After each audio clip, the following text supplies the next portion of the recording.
That's why your personal credit profile must be airtight before you apply for a business credit card, line of credit, or SBA loan. Lenders don't separate the business from the person when you're just starting. They look directly at your FICO. If your personal score isn't strong, your business dreams get delayed or denied. Start here. Get every negative item off your personal report before you register your LLC. Make sure your utilization is below 10%, not just 30%. Don't apply for any business credit if you've had a recent late payment. It will tank your approval odds. Next, once your personal credit is clean, you can begin separating it.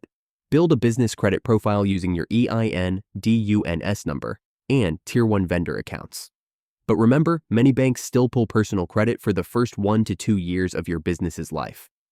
So if your personal file is a mess, your business isn't getting off the ground. Also, watch out for personal guarantees. They tie your personal credit to business accounts. If the business fails, you're still liable. Credit is the entrepreneur's launch pad.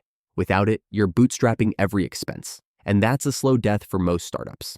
Need help building a fundable profile before launching? Visit CreditFixGuy.com.